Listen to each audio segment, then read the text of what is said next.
Hello everyone, welcome back once again in the series of important topic of inorganic chemistry. Myself Baldev, and our today's topic is thermal stability of inorganic compounds. Thermal stability of inorganic compound. In the last lectures, in some previous lecture of this inorganic series, we have learned about application of Fajans rule. The last lecture we learned about inert pair effect. The second last was our Fajans rule. Basically, that part is tells us how to calculate the covalent nature in ionic compounds. Okay. In this lecture, we'll complete thermal stability. See, ionic compounds कितने ज्यादा stable होते हैं basically इस chapter में हम लोग इस topic में बेसिकली इस लेक्चर में हम लोग सीखेंगे. अगर जो आपने फजान रूल पहले नहीं देखा है तो I recommend you to please go and watch first Fajans rule part 1 and part 2. आपको और समय मिलता है तो उससे बढ़िया वीडियो है इनर्ट पेयर इफेक्ट देखिए. उसके बाद यहाँ ये सीरीज बेसिकली है इनऑर्गेनिक में इंटरेस्ट शिफ्ट लाने के लिए. मैंने आपको पहले बताया था कि इनऑर्गेनिक की मैं सीरीज स्टार्ट इसलिए किया हूं ताकि आपका एक शिफ्ट लाया जाए इनऑर्गेनिक में, एक इंटरेस्ट क्रिएट किया जाए. और वाकई में बहुत शानदार टॉपिक है, बहुत ही इंटरेस्टिंग है इनऑर्गेनिक. बहुत सारी चीजें हैं जिसमें अगर आप समझ जाएं तो लॉजिकली बहुत सारे क्वेश्चन आप जेई के या नीट के अटेम्प्ट कर सकते हैं. Okay, so one of the topic of inorganic chemistry is thermal stability. Basically ये टॉपिक एस ब्लॉक से बिलोंग करता है, लेकिन हम लोग केमिकल बॉन्डिंग में फजांस रूल के थ्रू यहां पे पहुंचेंगे. ठीक है, तो थर्मल स्टेबिलिटी नाम से किया. थर्म मीन्स होता है बेटा हीट के अगेंस्ट जो क्या हो, स्टेबल हो. मीन्स हीट देने से जो टूटे ना जल्दी, स्टेबल हो, उसको बोलेंगे वो थर्मली स्टेबल है. मीन्स स्टेबल अगेंस्ट हीट के अगेंस्ट क्या हो, स्टेबल हो. हीट देने से वो इजीली ब्रेक डाउन ना हो. अगर जो हीट देने से वो इजीली ब्रेक डाउन हो जाएगा तो थर्मल स्टेबिलिटी उसकी क्या होगी, कम होगी. ओके, तो देखिए बेसिकली हम लोग बात कर रहे हैं आयनिक कंपाउंड्स की. तो ये बेसिकली एक तरह से क्या है, एप्लीकेशन ही है किसका, फजांस रूल का. एप्लीकेशन ऑफ फजांस रूल है ना. फजांस रूल की एप्लीकेशन ये बेसिकली कुछ खास नहीं है. ये जरा समझते हैं एक एक करके. ठीक है, तो हम लोग आयनिक कंपाउंड को कैटेगराइज करते हैं. जरा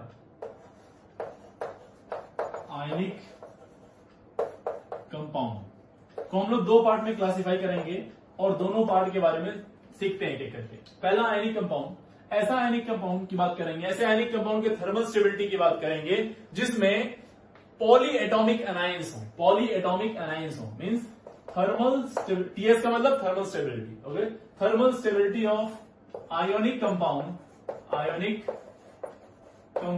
having polyatomic anions,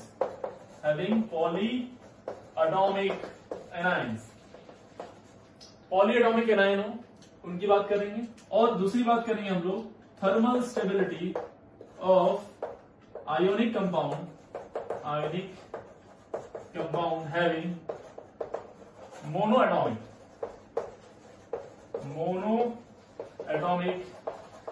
anion. एकदम लास्ट में जब इसको हम लोग पूरी तरह से खत्म कर रहे होंगे तो हम आपको एक सिंपल सी ट्रिक बताएंगे.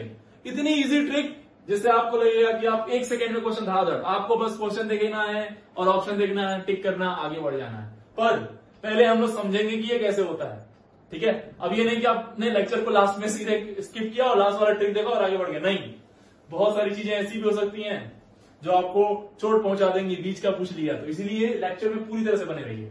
Okay, thermal stability of ionic compound having polyatomic anion. Polyatomic का मतलब क्या होता है, पॉली मतलब मोर देन वन. ओके, जिसमें एक से ज्यादा एनायंस हो, एक से ज्यादा एटम हो. तो ऐसे कौन से होंगे पॉलीएटॉमिक में, ऐसे कौन कौन से आ जाएंगे बताओ. ऐसे अपने पास क्या है, अपने पास इस तरह आ जाएगा सल्फेट, SO4 पे 2- देखो पॉलीएटॉमिक एनायन है ये. और बताओ नाइट्रेट, NO3 पे माइनस और कार्बोनेट आयन CO3 पे माइनस और बाइकार्बोनेट, ये सब एटसेट्रा, ये सब किसमें आ जाएंगे, पॉलीएटॉमिक में. मोनोएटॉमिक में क्या आ जाएगा, मोनोएटॉमिक में F-, Cl-, Br-, I-, oxygen पे 2-, नाइट्रोजन पे 3- एटसेट्रा, ये सब आ जाएगा. ठीक है, तो ये हमको बोलेंगे मोनोएटॉमिक एनायन. ठीक, एक रफ आइडिया ले लीजिए. थर्मल स्टेबिलिटी जो मोनोएटॉमिक की होती है बेटा, thermal stability is directly proportional to lattice energy. क्या? Lattice energy. मीन्स क्या कह रहे हैं? थर्मल स्टेबिलिटी, लैटिस एनर्जी जितनी ज्यादा होगी वो सिस्टम थर्मली उतना ज्यादा स्टेबल होगा। क्या होता है डिटेल में पढ़ेंगे। और ये जो होता है ये वाला पार्ट, इसकी जो थर्मल स्टेबिलिटी होती है it is inversely proportional to polarising power.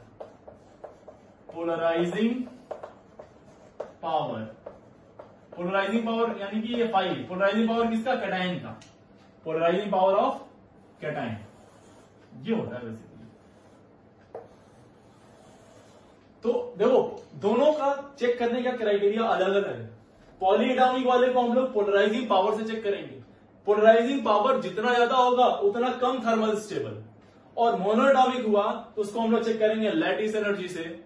और लैटिस एनर्जी जितनी ज्यादा होगी सिस्टम थर्मली उतना ज्यादा स्टेबल होगा। कैसे होगा चलिए अब एक एक करके इसको समझते हैं अच्छे से। ठीक है, पहला हमारा टॉपिक होगा पॉलीएटॉमिक एनायन वाला। पॉलीएटॉमिक पहला कौन सा है अपना? Ionic thermal stability of ionic compound having polyatomic और एनायन। समझिए इसको बहुत ध्यान समझिएगा। बस एक समझना आपको फटाफट क्या बता देंगे। बस एक समझिए। देखो पॉलीएटॉमिक में हमने कार्बोनेट का एग्जांपल लिया। लेट से अपने पास है MCO3। आपको अच्छे से मालूम है M पे मान लो N+ है और CO3 पे तो कार्बोनेट पे 2 ही माइनस होता है।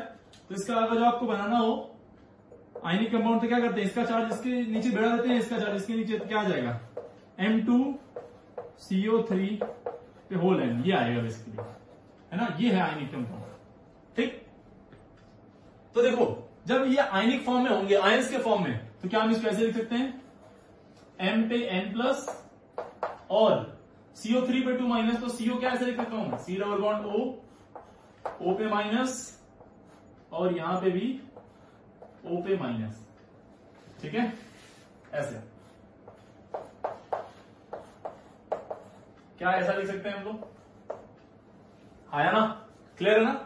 अब जरा देखना इस पर्टिकुलर एनायन के बीच और इस कैटायन के बीच में कौन सा बॉन्ड होगा? Ionic bond. कंफर्म है? फजान रूल कहता है कि ये कैटायन इसके इलेक्ट्रॉन क्लाउड को अपनी तरफ क्या करेगा? खींचेगा। अपनी तरफ क्या खींचेगा? खींचेगा, पोलराइज करेगा। ये इसको इलेक्ट्रॉन को अपनी तरफ क्या करेगा? इस एनायनिक वाले पार्ट के इलेक्ट्रॉन को अपनी तरफ खींचेगा। जब ये कैटायन इसके इलेक्ट्रॉन को अपनी तरफ खींचेगा तो इस ऑक्सीजन पे क्या आएगा? इलेक्ट्रॉन की कमी। ध्यान से सुनो, बहुत इंपॉर्टेंट इंटरेस्टिंग है। ये जब इलेक्ट्रॉन खींच के अपनी तरफ लाएगा तो यहां पे इलेक्ट्रॉन की कमी होगी, तो यहां डेल पॉजिटिव चार्ज क्रिएट होगा, है ना। यहां जब ये क्रिएट होगा, इसके इलेक्ट्रॉन को ये पोलराइज करेगा, तो यहां पे इलेक्ट्रॉन की जब कमी आएगी तो ये क्या करेगा? इलेक्ट्रॉन खींचेगा। कौन सा वाला इलेक्ट्रॉन? तो यहां से कार्बन की इलेक्ट्रॉनिटी कम, तो ये वाला इलेक्ट्रॉन अपनी तरफ खींचेगा। ये अपनी तरफ खींचेगा इलेक्ट्रॉन। जब ये इलेक्ट्रॉन अपनी तरफ खींचेगा तो ये बॉन्ड धीरे धीरे क्या हो जाएगा? वीक। ये बॉन्ड क्या होगा? वीक होगा, वीक होना शुरू हो जाएगा। और जैसे ही बॉन्ड ये वीक होगा और आपने इसको हीट किया, ये सिंबल ऑफ हीट, जैसे आप इसको हीट करेंगे ऑक्सीजन को ये M लेके निकल लेगा और यहां से CO साइड में निकल जाएगा। तो बचेगा क्या? यहां से बचेगा M2O और N पॉजिटिव चार्ज है तो यहां पे N आ जाएगा। खैर ठीक है, अगर यहां पे 2 पॉजिटिव चार्ज क्या रहता तो क्या होता? MO रहता। 1 पॉजिटिव चार्ज रहता तो M2O रहता। वो तो देख लेंगे आप, चार्ज बैलेंस तो कर ही लेंगे, तब तो समझदार है आप। MO मेटल ऑक्साइड निकल गया और यहां से CO2 गैस निकल गई।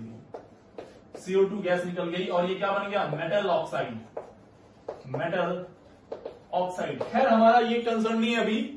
नेक्स्ट क्लास में जो हम लोग, इसका अगला वाला जो लेक्चर होने वाला है वो होने वाला है हीटिंग इफेक्ट। जब किसी आयनिक कंपाउंड को हीट करते हैं तो क्या निकलता है, that is very interesting topic. पर यहां पे फिलहाल हम उस पर नहीं आ रहे हैं। लेकिन हमने जब इसको हीट किया तो ये मेटल ऑक्साइड बना और CO2 गैस निकली। ठीक है, हमारा टॉपिक यहां तक नहीं है, हमारा टॉपिक बस यहां पे है। सी देखो, बहुत ध्यान समझो, अगर जो ये कैटायन है ना, पोलराइजिंग पावर ऑफ कैटायन यानी कि ये 5 अगर जो ज्यादा हुआ, अगर जो ये ज्यादा इसको पोलराइज किया तो ये बॉन्ड उतना ही क्या होगा? वीक। ये बॉन्ड जितना वीक होगा उतना जितना ज्यादा पोलराइजिंग पावर, उतना ज्यादा इलेक्ट्रॉन खींचेगा अपनी तरफ, उतना ज्यादा ये बॉन्ड वीक होगा। और जितना ज्यादा ये बॉन्ड वीक होगा उतना इजीली टूट जाएगा। अरे हाँ या ना, यानी पोलराइजिंग पावर ऑफ कैटायन जितना ज्यादा ये बॉन्ड उतना जल्दी टूटेगा, जितना जल्दी ये टूटेगा उतना जल्दी ये बनेगा। अरे हाँ या ना, जितना जल्दी ये टूटेगा उतना जल्दी ये बनेगा, और जितना जल्दी वो बनेगा उतना कम वो थर्मली स्टेबल, यानी कि थर्मल स्टेबिलिटी उतनी कम, थर्मल स्टेबिलिटी उतनी ही कम। पोलराइजिंग पावर जितना ज्यादा, थर्मल स्टेबिलिटी उतनी कम। कैटायन का पोलराइजिंग पावर जितना ज्यादा, थर्मल स्टेबिलिटी उतनी कम। अरे हाँ है ना, और फजान रूल में हम अच्छे से पढ़ चुके हैं कि कौन से कैटायन का पोलराइजिंग पावर ज्यादा होता है और कौन से कैटायन का पोलराइजिंग पावर कम होता है। मेरे लाल बहुत अच्छे से पढ़े हैं, याद तो होगा ही आपको। अब जरा समझिए ध्यान से। जनरली जनरली जनरली ध्यान से इस बात को सुनिए। जनरली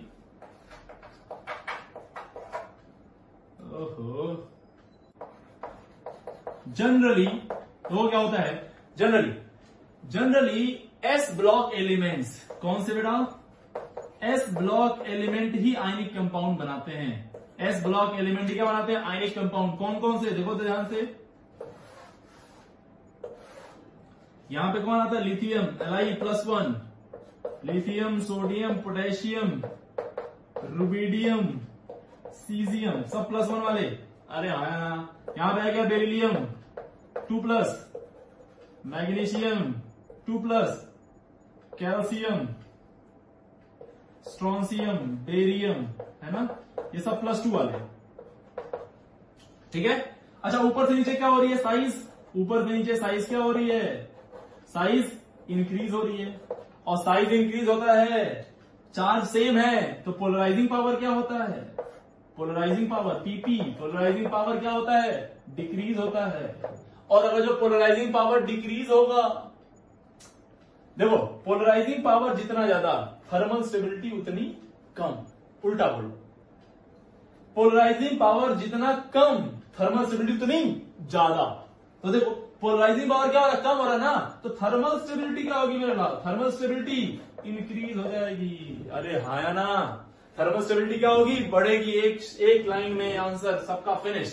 पूरे एस ब्लॉक के जितने पॉलीएटॉमिक होंगे, टॉप टू बॉटम सबकी थर्मल स्टेबिलिटी बढ़ेगी। क्यों, क्योंकि उसका पोलराइजिंग पावर कम होगा, और उसका पोलराइजिंग पावर कम है, पोलराइजिंग पावर कम हो रहा है टॉप टू बॉटम, तो ये क्या होगा, पोलराइजेशन कम होगा। पोलराइजेशन कम होगा तो ये इलेक्ट्रॉन कम खींचेगा, इलेक्ट्रॉन कम खींचेगा तो ये बॉन्ड स्ट्रांग होगा, तो आसानी से नहीं टूटेगा। मींस ज्यादा एनर्जी देनी पड़ेगी। तोड़ तो हम सकते हैं, तोड़ तो हम किसी को भी सकते हैं, है ना, लेकिन एनर्जी ज्यादा देनी पड़ेगी। अरे हाँ ना, क्लियर होगी ना। चलिए फटाफट कुछ क्वेश्चन कर लेते हैं।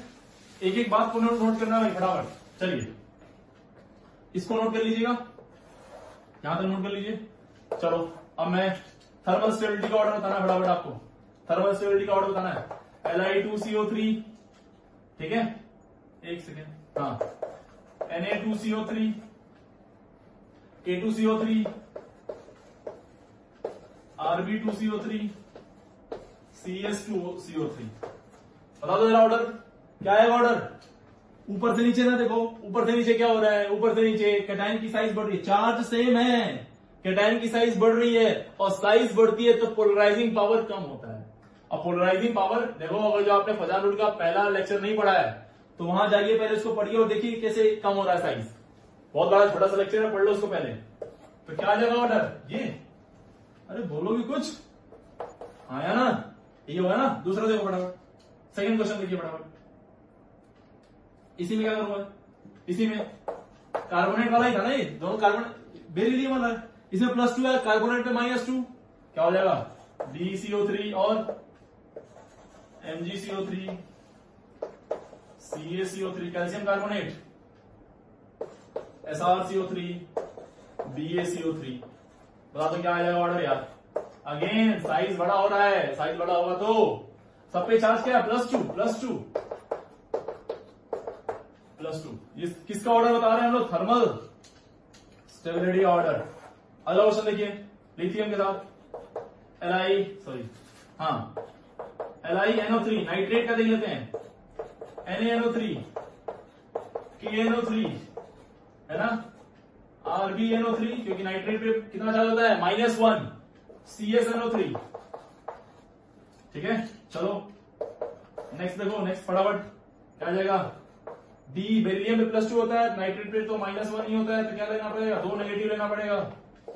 MgNO3 का होल्ड टू एस, CaNO3 का होल्ड टू एस।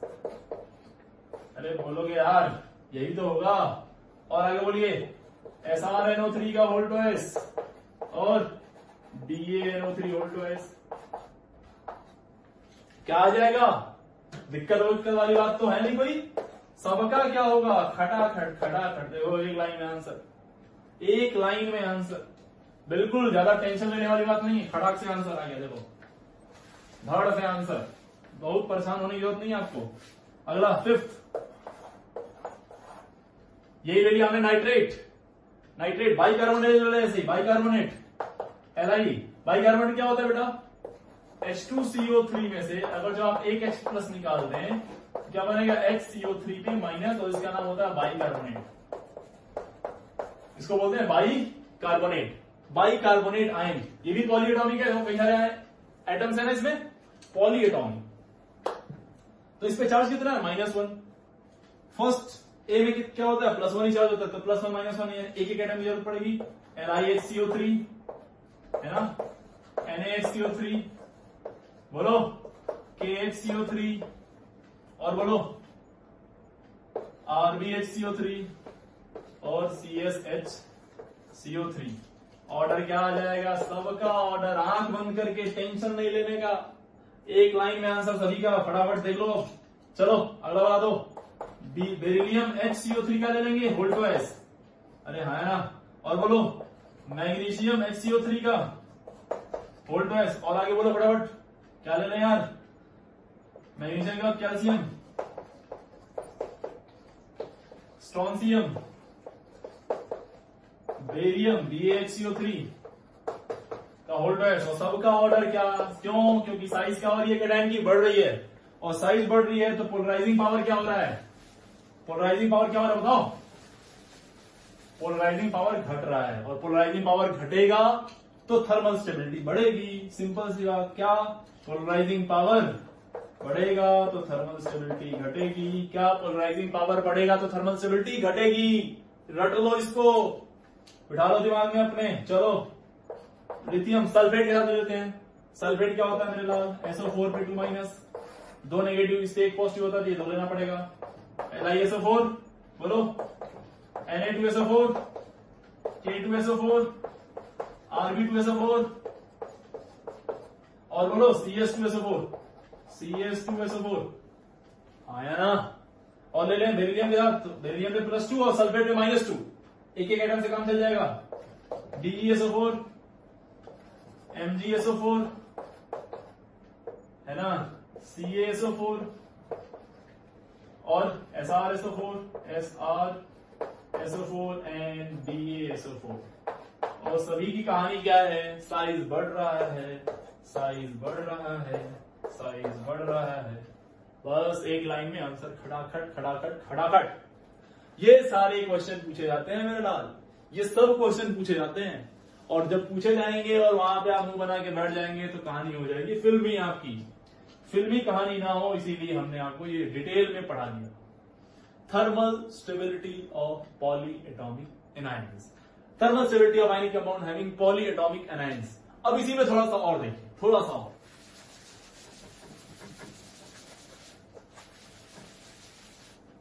तीन तरह के आयन और मिलते हैं इसी में पॉलीएटॉमिक में। हम लोग ये एक केस 2 आएगा, अभी तो ये वाले आयन थे, एक केस 2 में हम लोग ये वाला आयन लेते हैं। O2 पे माइनस, O2 पे 2-, OH पे माइनस, और एक O3 पे माइनस। ध्यान से देखो, ध्यान से। तो ये सारे यहां से लेके यहां तक, ये वाले डाइएटॉमिक, डाइएटॉमिक एनायन, और ये अकेला है ट्राइएटॉमिक, ट्राइएटॉमिक एनायन, है ना। ये वाला पार्ट, ये वाला पार्ट, इसका देखो, O2 पे अगर जो माइनस है इसको बोलते हैं सुपर ऑक्साइड, सुपर ऑक्साइड, बहुत शानदार टॉपिक। O2 पे 2- is called as peroxide, peroxide, बहुत ही शानदार। और ये तो हाइड्रोक्साइड आपको अच्छे से मालूम है, हाइड्रोक्साइड। और ये है ozonide, ozonide, call it ozonide. ये जो होता है it is paramagnetic, this is diamagnetic. और ये जो कंपाउंड बनाता है ना, basically super oxide coloured compound बनाते हैं, कलर्ड कंपाउंड, कलर्ड कंपाउंड बनाते हैं। और इसका रीजन क्या होता है, वो होता है होमो-ल्यूमो ट्रांजिशन, होमो-ल्यूमो ट्रांजिशन। क्या होता है, अगर जो आपको जानना है कमेंट बॉक्स में मुझे बताइए, मैं इस पे भी एक वीडियो बनाऊंगा। एमओटी, एमओटी, एमओटी नहीं, एमओटी, मोटी को नहीं बोल रहे हैं, MOT, it's molecular orbital theory. उसमें हम लोग पढ़ेंगे होमो-ल्यूमो ट्रांजिशन क्या होता है। बहुत ही इंटरेस्टिंग टॉपिक है ये भी, खैर हमारा टॉपिक वो नहीं है फिलहाल। तो ये सब भी हम लोग कंसीडर कर लेंगे, इनको भी एक पॉलीएटॉमिक जैसा ही लेंगे, पॉलीएटॉमिक वाले जैसा ही लेंगे। और पॉलीएटॉमिक वाले जैसा लेंगे तो इसका भी ऑर्डर क्या आ जाएगा, इसका भी ऑर्डर क्या आ जाएगा, बता दो फटाफट। क्लियर है ना। अब क्वेश्चन करते हैं करके। मान लीजिए आपने ले लिया ये वाला Li2O2, Na2O2, K2O2, Rb2O2, CS2O2, ठीक है। दूसरा ले लिया आपने क्या, बोलो, BeO2, BeO, हाँ BeO2, ठीक है। बेरिलियम पे +2 तो O2, इसको तोड़ेंगे तो कैसे आएगा, इसको तोड़ेंगे जब तो बेरिलियम पे +2 और O2 पे 2- आएगा, परऑक्साइड। ये परऑक्साइड वाला है, यहां पे बोलो। अच्छा, हम अभी इस पे नहीं आ रहे कौन सा एग्जिस्ट करता है कौन सा एग्जिस्ट नहीं करता, ठीक है ना। अगर जो क्वेश्चन आएगा तो हम मान के चलेंगे कि एग्जामिनर का ये हेडेक है, वो सोचे कि कौन सा एग्जिस्ट कर रहा है। अगर हमसे उसने ऑर्डर पूछा है तो हम बस ऑर्डर की चिंता करेंगे, ठीक है। कौन सा एग्जिस्ट कर रहा है कौन सा एग्जिस्ट नहीं कर रहा है उसके लिए हम अलग से डील करेंगे बाद में, ठीक है। CaO2, CaO2, SrO2 और BaO2। अगर इसमें देख लो तो क्या है ऑर्डर, अरे बता दो यार। सेम साइज बढ़ रहा है तो पोलराइजिंग पावर घटेगा, और पोलराइजिंग पावर घटेगा तो क्या हो जाएगा, बताना यार। पोलराइजिंग पावर घटेगा तो थर्मल स्टेबिलिटी बढ़ेगी, थर्मल स्टेबिलिटी बढ़ेगी। तीसरा क्वेश्चन देखो इसी का, नेक्स्ट क्वेश्चन इसी का। नेक्स्ट देखो, ये कौन सा था, ये कौन सा था, परऑक्साइड। लिख लेना यहीं पे, दिस वाज परऑक्साइड। अब super oxide, super oxide, super oxide में क्या होगा, और मैंने K2 लिख दिया, इसका मतलब क्या है कि K पे प्लस है और O2 पे माइनस है ना। KO2 RbO2 CSO2, इससे पहले भी लिख सकते थे लेकिन चलो यहीं से लिख दिया। आपको मालूम हो तो ये वाला येलो सॉलिड होता है, this is yellow solid, KO2 is yellow solid, याद रखना इसको। और अगेन इसका रीजन क्या होगा, होमो-ल्यूमो ट्रांजिशन, होमो-ल्यूमो ट्रांजिशन की वजह से ये क्या होता है, येलो कलर का। चलिए बता दीजिए, +1 +1 +1, साइज बढ़ रहा है तो थर्मल स्टेबिलिटी भी बढ़ेगा। हाँ, साइज बढ़ रहा है थर्मल स्टेबिलिटी भी बढ़ेगा, यानी पोलराइजिंग पावर घट रहा है, ठीक है। अगला क्वेश्चन इसी में बता दो यार, MgO2 का होल ट्वाइस हो जाएगा। अब ये एग्जिस्ट करता है नहीं करता, हम अगेन कह रहे हैं उसकी हम चिंता नहीं करेंगे। CaO2 का होल ट्वाइस, बोलो दोनों में कौन सा हो जाएगा, ये वाला आया ना। चलो अगला हाइड्रोक्साइड, अगला कौन सा है, हाइड्रोक्साइड। हाइड्रोक्साइड में बोल दो यार, LiOH, NaOH, KOH, RbOH, CSOH। Hydroxide की स्टेबिलिटी क्या होगी, सेम थर्मल स्टेबिलिटी क्या होगी हाइड्रोक्साइड की, एकदम एज इट इज। आगे बोलो यार, BeOH का होल ट्वाइस, MgOH का होल ट्वाइस है ना, COH का होल ट्वाइस, SrOH का होल ट्वाइस, क्या आ जाएगा? Same same same. कुछ चिंता नहीं करना, सब खटाखट फटाफट आंसर। बस की पॉइंट याद रखने का क्या, जब भी पॉलीएटॉमिक एनायंस आएंगे तो पोलराइजिंग पावर के इनवर्सली प्रोपोर्शनल होगी थर्मल स्टेबिलिटी। पोलराइजिंग पावर के इनवर्सली प्रोपोर्शनल होगी थर्मल। नेक्स्ट ओजोनॉइड, देखो ध्यान से, एक्चुअली ये नाम से आते हैं और ऐसे जब आएंगे तब आपसे नहीं बनते हैं। अभी तो आपको लग रहा है सर बहुत ही आसान है, तो हद घटिया टॉपिक, हद इजी टॉपिक, इजी सब बनाया गया है मेरे लाल। इसीलिए मैं बोला देखो कितना आसान है, एकदम देखा और आंसर मारा। आपको लगता है क्या इसमें सोचने के लिए भी कुछ है, कैलकुलेशन करने के लिए कुछ है? अरे आप क्वेश्चन देखेंगे, आंसर देखा, 4 ऑप्शन देखा, टिक किया, आगे बढ़ा। आ रहा है तो ठीक है, नहीं आ रहा तो सोचने का कोई गुंजाइश नहीं रहता इसमें। इसीलिए इनऑर्गेनिक सबसे बेस्ट भी होती है। बहुत जल्दी क्वेश्चन देखा और आंसर टिक किया और आगे बढ़ जाए, खटाखट 2 सेकंड 1 सेकंड का आंसर है सब। चलो ओजोनाइड वाला बोलो, KO3 और बोल दो RbO3 है ना, कौन सा वजह है बेटा? ये वाला। अरे हाँ है ना। और अब आपने ले लिया CaO3 तो वोल्टेज लेना पड़ेगा। और मैग्नीशियम का कैल्शियम, कैल्शियम का कौन सा? स्ट्रोंशियम, SrO3 का वोल्टेज तो कंफर्म है ये आएगा। ठीक है ना। तो उम्मीद है आपको ये समझ में आ गया होगा कि जब पॉली एटॉमिक एनायंस होंगे तो थर्मल स्टेबिलिटी उनकी कैसे निकालेंगे। बहुत इजी है ना। अब आते हैं बात मोनोएटॉमिक की। अब बात कर लेते हैं, चलिए, thermal stability of ionic compound having not polyatomic, having not, इसको डालते हैं having monoatomic anions, having monoatomic anions. ठीक है, चलिए सुनिए, इसकी कहानी थोड़ी सी अलग है। ये लैटिस एनर्जी पे डिपेंड करता है। इसका हमने बोला था thermal stability is directly proportional to lattice energy. Lattice energy, ठीक है। चलो समझ लो ध्यान से, इसमें क्या होता है देखो, बहुत अच्छे समझना। देखो एक मेटल है, मान लो मेटल पे कुछ पॉजिटिव चार्ज है और एक एनायन है, ठीक है। एक एनायन है, उस पर नेगेटिव चार्ज है, ठीक है। या एक्स ले लो, एक्स। जब दोनों पास आते हैं बेटा, आपने आयनिक में पढ़ा हुआ है, केमिकल बॉन्डिंग में पढ़ा हुआ है, जब एक कैटायन और एक एनायन पास आते हैं, ठीक है, जब पास आएंगे तो कैटायन और एनायन नेगेटिव चार्ज है ना, एक पॉजिटिव और एक नेगेटिव, ऑपोजिट चार्जेस। जब ये पास आएंगे, जब पास आएंगे तो अट्रैक्शन से पास आएंगे। जब ये पास आएंगे तो सिस्टम स्टेबल होने लगेगा। सिस्टम स्टेबल होगा तो सिस्टम से कुछ एनर्जी निकलती है। सिस्टम जब स्टेबल होगा तो कुछ एनर्जी निकलेगी। उसी एनर्जी को हम लोग क्या बोलते थे? Lattice energy. ये जब mx बनेगा तो यहां पे कुछ एनर्जी निकलती है और इस एनर्जी का नाम क्या होता है? Lattice energy. क्या बोलते हैं इसको? Lattice energy. इसकी वैल्यू क्या होती है, कैसे निकालते हैं इसको?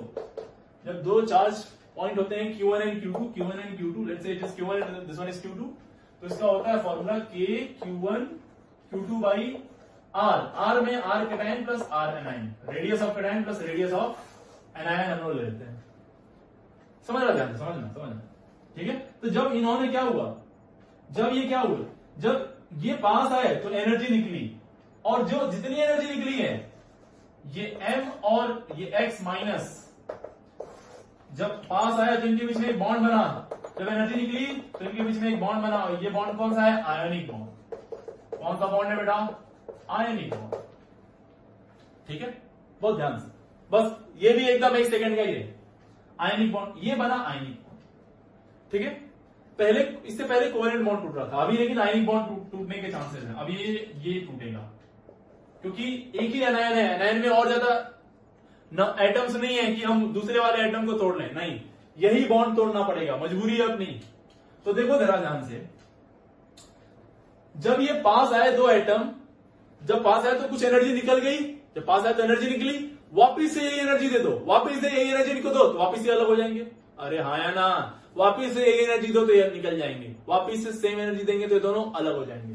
यानी वापिस से लैटिस एनर्जी इसको दे दें हम, वापिस से इस mx को अगर हम लोग लैटिस एनर्जी देते हैं तो ये वापिस से m प्लस और x माइनस बन जाएगा। हाँ या ना, बोलो यार, हाँ या ना। ये एनर्जी वापिस से इसको देते हैं तो ये अलग हो जाएगा कि नहीं? अलग हो जाएगा, बिल्कुल। और अब बस बात इतनी सी है कि कितनी ज्यादा देनी पड़ेगी लैटिस एनर्जी। लैटिस एनर्जी जितनी ज्यादा देनी पड़ेगी वो थर्मली उतना स्टेबल रहा होगा। लैटिस एनर्जी जितनी ज्यादा देनी पड़ेगी वो थर्मली उतना स्टेबल रहा होगा, हाँ या ना? ठीक है, तो यहां से क्लियर होता है कि thermal stability is directly proportional to lattice energy, is directly proportional to lattice energy. Lattice energy किसके प्रोपोर्शनल है? चार्ज Q1 Q2 के, यानी चार्ज जितना ज्यादा होगा लैटिस एनर्जी जितनी ज्यादा होगी, या फिर एनर्जी प्रोपोर्शनल किससे होगा? आर कैटायन और आर एनायन के। बहुत ही बेहतरीन टॉपिक। एनर्जी प्रोपोर्शनल किसके होगा? Radius of cation plus radius of anion के। अगर जो चार्ज सेम हो गए तो रेडियस देखेंगे, अगर सेम पीरियड के एलिमेंट है तो चार्ज देख लेंगे, इन दोनों को मिला जुला के हम लैटिस एनर्जी देख लेंगे। लैटिस एनर्जी जितनी ज्यादा होगी, यानी कि जब वो मिले होंगे तो एनर्जी बहुत ज्यादा निकली होगी, तो उतनी ही ज्यादा एनर्जी देख के उनको अलग करना पड़ेगा। क्लियर हो गई ना ये बात? अब जरा समझो ध्यान से। अब यहां से कंक्लूड कर लेते हैं, चलो ठीक है। जब आप टॉप टू बॉटम आएंगे तो चार्ज तो सेम है, यानी ये चार्ज तो सेम है, एस ब्लॉक ही बनाएंगे आयनिक कंपाउंड, चार्ज तो सेम है। चार्ज सेम होगा तो हम किसको देखेंगे? साइज को। और ऊपर से नीचे आने पे साइज क्या हो रही है? इंक्रीज हो रही है भाई। साइज इंक्रीज होगी यानी ये कैटायन की साइज बढ़ रही है, एनायन तो फिक्स होगा। और साइज ऑफ कैटायन अगर जो बढ़ रहा है, साइज ऑफ कैटायन अगर जो बढ़ रहा है तो वैल्यू क्या होगी? घटेगी। ओवरऑल वैल्यू क्या होगी? घटेगी। यानी लैटिस एनर्जी में अगर जो ये है के Q1 Q2 by R cation plus R anion है ना, और ये वैल्यू बढ़ रही है, ये वैल्यू बढ़ रही है, तो ओवरऑल वैल्यू क्या होगी? घटेगी। जितनी बड़ी वैल्यू से डिवाइड करोगे ओवरऑल वैल्यू उतनी छोटी होती जाएगी, तो लैटिस एनर्जी क्या होता जाएगा? कम होगा। यानी कि जैसे जैसे size of cation size increase होगा, लैटिस एनर्जी क्या होगी? लैटिस एनर्जी डिक्रीज होगी, और लैटिस एनर्जी डिक्रीज होगी तो थर्मल स्टेबिलिटी भी डिक्रीज होगी, थर्मल स्टेबिलिटी भी डिक्रीज होगी। उम्मीद है आपको बहुत अच्छे समझ में आ गया होगा, है ना? क्लियर है ना? तो अब खटाखट क्वेश्चन करते हैं और फटाफट इसको फिनिश करते हैं। यानी कि यहां देखो ध्यान से, यहां देखो ध्यान से, ये क्या हो रहा है? डिक्रीज हो रहा है, लेकिन पॉलीएटॉमिक थे तो ये क्या हो रहा था? पॉलीएटॉमिक थे तो ये क्या हो रहा था? ये इंक्रीज हो रहा था, और यहां पे क्या हो रहा है? डिक्रीज, है ना? चलिए क्वेश्चन की प्रैक्टिस करते हैं, क्वेश्चन की फटाफट प्रैक्टिस करते हैं। चलो देखो देखो, सिंगल का नाम है, ऑक्सीजन ले सकते हैं, नाइट्रोजन ले सकते हैं, फ्लोरीन ले सकते हैं, NAF है ना, NAF, KF, RBF, CSF है ना। तो बताओ यार क्या हो रहा है? साइज बढ़ रहा है, साइज बढ़ रहा है तो लैटिस एनर्जी, साइज बढ़ रहा है ना, साइज बढ़ने से चार्ज तो सेम है, साइज बढ़ रहा है, साइज बढ़ेगा तो लैटिस एनर्जी घटेगी। लैटिस एनर्जी, लैटिस एनर्जी क्या हो रही है? डिक्रीज हो रही है, और लैटिस एनर्जी डिक्रीज होगी तो थर्मल स्टेबिलिटी भी डिक्रीज होगी भाई, और थर्मल स्टेबिलिटी डिक्रीज होगी तो सबसे ज्यादा किसकी? इसकी। सबसे ज्यादा थर्मल स्टेबल ये, हाँ या ना? अरे हाँ या ना? चलो नेक्स्ट देखो, नेक्स्ट नेक्स्ट नेक्स्ट फटाफट फटाफट। दूसरा देख लेते हैं हम लोग, ऐसे देख तो BeF2 है ना, NF2, KF2 sorry MgF2, CF2, SRF2 and BF2। बताओ क्या हो जाएगा? अगेन क्यों? क्योंकि साइज ऑफ कैटायन बढ़ रहा है, साइज ऑफ कैटायन क्या हो रहा है? बढ़ रहा है। अगला देखो जरा, ये तो हाइड्रोजन खाता है, ऑक्सीजन का देखेंगे तो क्या बोलेंगे?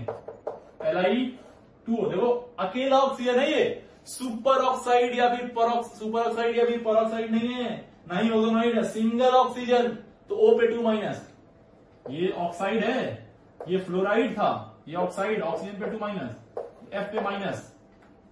बोलो यहां पे हो जाएगा Na2O, K2O, RB2O and CS2। बता दो यार साइज क्या हो रही है कैटायन की? बढ़ रही है ना, तो लैटिस एनर्जी घटेगा, लैटिस एनर्जी घटेगा। खटाखट खटाखट आंसर। चलो अगला, अगला बोल दो यार। BeO, MgO, CaO है ना, SRO एंड DaO। क्या हो जाएगा यार? क्या सोचना है? क्या अभी सोचना है क्या कुछ इसमें? अभी भी सोचना है तो यार बहुत गलत बात, फिर तो यार कुछ नहीं हो सकता, बहुत ही गलत बात। चलो आगे देखो, पांचवा क्वेश्चन, देखने का और उड़ाने का, खटाखट खटाखट। चलो नाइट्राइट का देख लेंगे, नाइट्राइट का Li3N, नाइट्रोजन कितना होता है? N पे 3- हो जाएगा ना, तो और लिथियम पे होता है +1, तो 3 लिथियम चाहिए होगा इसको बैलेंस करने के लिए। Na3n, बोल दो यार, K3n, Rb3n, CS3n, है ना। और देख लो, LiCl, NaCl, KCl, RbCl, CSCl, है ना। तो ये बहुत ही आसान है, बहुत ही आसान हो गया ये तो, इतना सोचा नहीं होगा आपने, है इतना इजी नहीं सोचा होगा। Li2, सॉरी बेरियम क्या देते हैं, Be3N2, चार्ज बैलेंस कर लो, बेरियम में +2, 2 और 3 6, इसमें नाइट्रोजन में 3 माइनस, तो 3n × 2 6, ठीक है। Mg3N2, Ca3N2, बता दो यार, साइज बढ़ रही है तो घटेगा, साइज बढ़ रहा है तो घटेगा, साइज बढ़ रहा है तो घटेगा। सोचने का नहीं, कुछ सोचने का नहीं, खड़ाखड़ आंसर निकालने का। ओके चलो भाई, ये हो गया आपका टॉपिक खत्म। और अब समय है एक सुपर ट्रिक जानने की, जिससे कि ये सब भी ना करना पड़े, ये सब सोचना ही ना पड़े। आपको चाहिए ना कि 1 सेकेंड में, सर ये भी मान लो भूल जाते हैं, ये भी मान लो भूल जाते हैं एग्जाम में, तो क्या करेंगे, क्या क्वेश्चन छोड़ के आ जाएंगे? ये भूल गए तो क्या क्वेश्चन छोड़ के आ जाएंगे? अबे नहीं, तभी करना है अपन को क्वेश्चन। देखो कैसे करेंगे, कुछ नहीं करने का। देखो फटाफट एक लाइन में आंसर कैसे आएगा। अगर जो मान लो पॉली एटॉमिक वाला है, पॉली एटॉमिक वाला एनायन है, और एक बार क्या आ गया, mono atomic anion. Super trick, सोचने का ही नहीं कुछ इसमें। किसके बारे में बात चल रही है? थर्मल स्टेबिलिटी के बारे में भाई। किसके बारे में बात चल रही है? Thermal stability. अब जरा समझो, पॉली मतलब ज्यादा, पॉली मतलब क्या होता है? ज्यादा, ज्यादा आयन होंगे ना यार, ज्यादा एटम। पॉली मतलब ज्यादा, पॉली मतलब ज्यादा, तो ज्यादा का मतलब क्या? ये ज्यादा वाला साइन लगा लो। अबे ज्यादा, जा जा जा जा रहा ना, ज्यादा जा, नहीं समझ में? ये ज्यादा हो रहा है भाई, बढ़ रहा है, यानी टॉप टू बॉटम क्या होता था? बढ़ता था नीचे, है ना। और मोनो एटॉमिक तो कम कम कम। ये डिक्रीजिंग का साइन है ना, और ये इंक्रीजिंग का साइन है। ये किसका साइन है? डिक्रीजिंग ऑर्डर का, और ये इंक्रीजिंग ऑर्डर का। देखो तो, ये इंक्रीजिंग ऑर्डर का साइन है। ज्यादा मतलब इंक्रीजिंग, और मोनोटॉनिक मतलब कम है ना, कम एटम है इसके बाद, तो ये डिक्रीजिंग। सिंपल, अपन को ये याद रखना है। और अगर जो भूल गए मेन ट्रिक, तो ये याद रखेंगे। और ये भी भूल गए अगर ये भी भूल गया तो क्या करेंगे यार, फिर तो कवर रहेंगे ना, छोड़ देंगे क्वेश्चन को, डायरेक्ट टेंशन नहीं लेने का। लेकिन यार मुझे नहीं लगता आप इतना पढ़ने के बाद अब इसको भूलोगे, ठीक है। तो प्लीज आई होप आप इसको याद रखेंगे। This is thermal stability of ionic compound. अगर जो आप इजाजत दे थोड़ा सा और पढ़ा दूं मैं, एक छोटा सा टॉपिक, छोटा सा जरा देखना। ये तो किसकी बात हो रही थी? आयनिक कंपाउंड की ना। कोवेलेंट कंपाउंड की बात करते हैं। Thermal stability of covalent compound. अगर जो कोवेलेंट कंपाउंड होगा तो वो थर्मली स्टेबल कितना होगा? तो ध्यान दो। अगर जो कोवेलेंट कंपाउंड रहेगा तो आयन जैसे कोई चीज नहीं रहेगा, आयन जैसा कोई चीज नहीं होगा, तो पोलराइजिंग पावर वाली जैसे कोई चीज की बात नहीं करेंगे, पहली बात। और दूसरी बात, लैटिस एनर्जी की बात नहीं करेंगे। तो यहां पे जो थर्मल एनर्जी होती है, it is directly proportional to bond energy. Simply it is directly proportional to bond energy. Means जब दो एटम आएंगे, आपस में बॉन्ड बनाएंगे, तो बॉन्ड बनाते समय जो एनर्जी निकलती है उसी को बोलते हैं बॉन्ड एनर्जी। आप लैटिस एनर्जी से कंपेयर कर सकते हो, बट यहां पे हम लोग कोवेलेंट बॉन्ड बना रहे हैं, तो कोवेलेंट बॉन्ड की एनर्जी की बात करेंगे, है ना। वापिस से वही बॉन्ड एनर्जी देता तो टूट जाएगा। अब जितना अच्छा बॉन्ड बनेगा, ऑब्वियसली थर्मल स्टेबिलिटी इतनी बढ़िया। तो जैसे क्वेश्चन इसी से कर लेते हैं, जैसे HF, HCl, HBr, HI, बताओ ये ज्यादा अच्छा बॉन्ड बनेगा क्या? यस। ये देखो, इसकी 1s और इसकी 2p ऑर्बिटल मिलकर बॉन्ड बना रही है। इसमें इसकी 1s और इसकी 3p, इसकी 1s और 4p, इसकी 1s और 5p। यहां देखो साइज बढ़ रहा है ना, तो बॉन्ड लेंथ जितना ज्यादा होगा उसको तोड़ना उतना इजी होगा। बॉन्ड लेंथ जितना ज्यादा होगा उसको तोड़ना उतना आसान होगा। तो बताओ यार कौन सा थर्मल स्टेबिलिटी की बात कर रहे हैं? थर्मल स्टेबल कौन होगा? ये जो बॉन्ड स्ट्रॉन्ग उसको तोड़ना उतना मुश्किल। क्लियर ना? दूसरा देखो H2O, H2S, H2SE, बता दो अगेन यही। अरे हाँ है ना। तीसरा दे दो CH4 और SiH4, ऑफ कोर्स CH4, ठीक है क्लियर है। अब जरा देखना एक दो क्वेश्चन और देख लो इसी में। देखो जरा एक क्वेश्चन ये देखना, बहुत इंपॉर्टेंट क्वेश्चन है, थोड़ा सा प्यारा क्वेश्चन है, शायद आप फंस जाए इसमें, है ना। देखिएगा ये बेंजीन है और ये साइक्लोहेक्सेन है। तो आपको लग सकता है, आप पहले खुद से बताइए, हो गया? आपको लगेगा सर मल्टीपल बॉन्ड में तो ज्यादा होगा, मेरे लाल नहीं, ज्यादा नहीं होगा। और आप ध्यान से देखें, ये कार्बन 3 बॉन्ड बना चुका है, एक और बनाएगा, ये भी एक बनाएगा, ये भी एक, ये भी एक, ये भी एक, ये भी। लेकिन इस कार्बन ने 2 ही बॉन्ड बनाया था, ये 2 बॉन्ड और बनाएगा और 2 बॉन्ड बनाएगा, तो ये कई सारे बॉन्ड बना लिए। नंबर ऑफ बॉन्ड इसमें गिनेंगे आप तो ज्यादा मिलेगा, और सारे के सारे सिग्मा, और सिग्मा ज्यादा होते हैं तो स्टेबिलिटी भी उसकी ज्यादा, थर्मल स्टेबिलिटी भी उसकी ज्यादा, उसको तोड़ने में ज्यादा एनर्जी देनी पड़ जाएगी। फिफ्थ क्वेश्चन देखिए, फिफ्थ क्वेश्चन बहुत ही प्यारा क्वेश्चन, ये देखो ध्यान से देखना इसको। CO2 NSiO2, CO2 NSiO2। अभी तक आपने जो ऑर्डर पढ़ा उसके हिसाब से लग रहा है ये होगा, लेकिन ये गलत है, ये नहीं होगा। ये बहुत इंपॉर्टेंट क्वेश्चन है, ये दोनों ही इंपॉर्टेंट क्वेश्चन है। देखो वैसे C डबल बॉन्ड हो, इसमें ये इस फॉर्म में होता है, लेकिन ये बेटा ये इस फॉर्मेट में नहीं होता है। SiO2 इस तरह से एग्जिस्ट नहीं कर पाता है, क्योंकि सिलिकॉन कभी भी p ऑर्बिटल से ओवरलैप करके ऑक्सीजन के पाई बॉन्ड बना ही नहीं पाता है। साइज का बहुत डिफरेंस आ जाता है। केमिकल बॉन्डिंग बहुत अच्छे से पढ़ा होगा आपने, नहीं पढ़ा होगा तो हम पढ़ाएंगे, टेंशन लेने की जरूरत नहीं है आपको कुछ भी।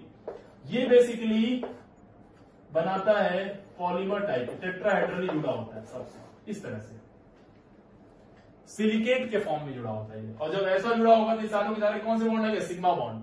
और सिग्मा बॉन्ड आएंगे तो आंसर ये ना हो कि इस 4 बॉन्ड इसके पास भी है, 4 बॉन्ड इसके पास भी है, लेकिन ये सारे सिग्मा और सिग्मा होंगे तो बोलो ये आगे जुड़ेगा, वापिस आगे बढ़ता जाएगा। ऐसे नेटवर्क होता है ना, एक नेटवर्क सॉलिड होता है ये। सिलिकेट्स बेसिकली जो छप्पर ऊपर लगाते हैं लोग, शीट होती है जो वो सब बनाई जाती है, जो वॉल पे टिकाते हैं उसको, देखा होगा आपने, वो इस ऐसे होती है, 2D शीट, 3D शीट, बहुत सारी होती है। सिलिकेट्स के बारे में एक अलग से हम आपको लेक्चर देंगे, इसको पढ़िएगा, बहुत इंटरेस्टिंग टॉपिक है। तो ये यहां आ रहा है कि क्या हो जाएगा, ये हो जाएगा। तो आंसर थोड़ा सा इंटरेस्टिंग हो जाता है, अमेजिंग आंसर हो जाता है यहाँ पे, है ना। जो आप सोचते हैं वो नहीं होगी, कुछ और हो जाता है। थोड़ा सा एक क्वेश्चन और देखो, मान लो ऐसा है N2O2NF2, N2O2NF2। बहुत सारे होशियार बच्चे समझते हैं सर इसकी इलेक्ट्रोनेगेटिविटी ज्यादा है, साइज छोटी है तो यही होगा, लेकिन मेरे लाल नहीं होता ऐसा। यहाँ पे 3 बॉन्ड होते हैं, यहाँ पे 2 बॉन्ड होते हैं और यहाँ पे 1 बॉन्ड, ठीक है।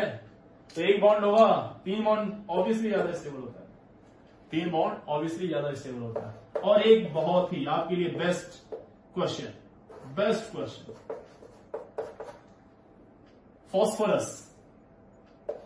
फॉस्फोरस अपने कई सारे एलोट्रोपिक फॉर्म में होता है, ठीक है ना।